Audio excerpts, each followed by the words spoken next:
Buenos días, mi nombre es Sebastián Rodríguez Caicedo. Me encuentro cursando octavo semestre de Medicina Veterinaria y Zootecnia en la Universidad Tecnológica de Pereira y hoy vengo a hablar de dos temas de la etología conocidos como el condicionamiento clásico y el condicionamiento operante. Bueno, antes de empezar con la temática principal del video, vamos a definir tres términos que es importante entenderlos. El primero de ellos es la conducta, que se define como la forma en que actúa el individuo o el animal con el mundo exterior. El segundo son los estímulos de estímulo, que son modificaciones del ambiente que por ende generan respuestas, es decir, conductas en el animal. Y por último, el aprendizaje, que es el cambio de conducta producto de la experiencia. De allí parte el tema principal de nuestro video, que sería el condicionamiento clásico y el condicionamiento operante.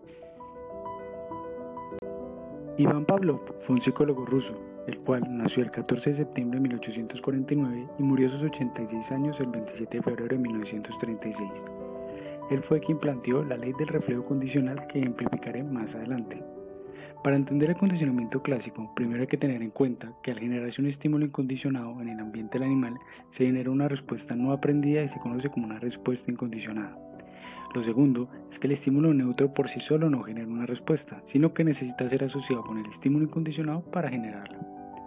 Entonces, si se repite varias veces la asociación entre el estímulo neutro y el estímulo incondicionado, llegará un punto en el que el estímulo neutro se convertirá en estímulo condicionado y por ende la respuesta incondicionada se convertirá en una respuesta condicionada y así se dará un proceso de aprendizaje. Para entender esto de una mejor forma, vamos a usar el experimento que planteó Iván Pavlov para explicar la ley del reflejo condicional. Antes del condicionamiento, tenemos el estímulo incondicionado, es decir, la comida que genera una respuesta incondicionada en el perro, que sería la producción de saliva. Y segundo, tenemos el estímulo neutro, el silbato, que por sí solo no genera una respuesta específica en el animal, es decir, no hay salivación. Después del condicionamiento, a medida que se va dando el proceso de entrenamiento del animal, el estímulo neutro, es decir, el silbato, y la comida, que sería el estímulo incondicionado, van generando una asociación en el sistema nervioso central del perro, haciendo que a la larga el silbato se convierta en un estímulo condicionado y la producción de saliva en respuesta condicionada, haciendo que el animal empiece ahora a salivar con solo oír el sonido sin necesidad de mostrarle la comida. Burrus Frederick Skinner fue un psicólogo estadounidense que nació el 20 de marzo de 1904 y murió con 86 años el 18 de agosto de 1980. Skinner decía que los comportamientos son factores causales influenciados por consecuencias. Entonces, ese tipo de condicionamiento se puede definir como un aprendizaje en el cual el individuo repite una conducta favorecida por consecuencias positivas, también llamadas refuerzos, y por lo tanto existen menos probabilidades de que se repitan las consecuencias negativas, llamadas también castigos. Para explicar mejor esto, tomamos como referencia el ACC del comportamiento y su respectivo ejemplo. El A corresponde a antecedente, el estímulo. Por ejemplo, se puso una báscula para el pesaje del animal, pero el animal no se sube. El C corresponde a conducta, que sería la respuesta. Como ejemplo se toma que el animal se sube a la báscula.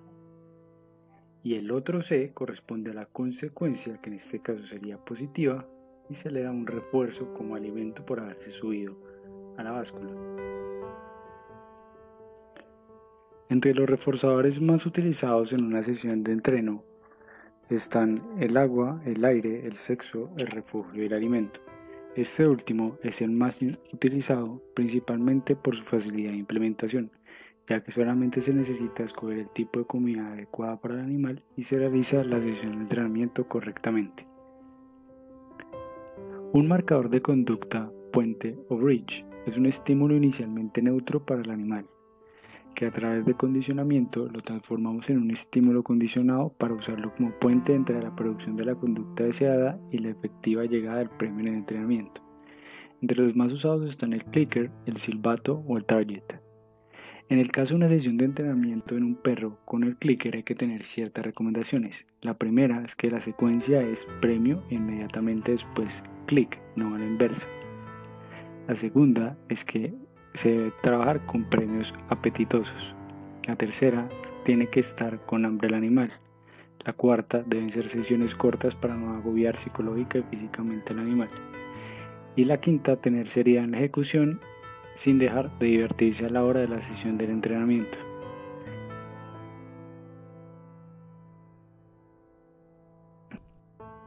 El animal, el entrenador y el ambiente son tres pilares fundamentales para lograr una buena sesión de entrenamiento, es decir, la disposición y estado de ánimo tanto del animal como del entrenador y un ambiente correcto sin distracciones pueden tener unos efectos muy positivos a la hora de entrenar a un animal.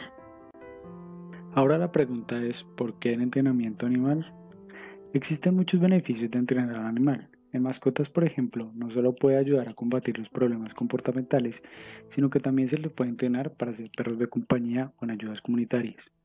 Pero uno de los factores más importantes que sirve como justificante del entrenamiento se llama bienestar animal a la hora de procedimientos médicos como toma de muestras o inyecciones.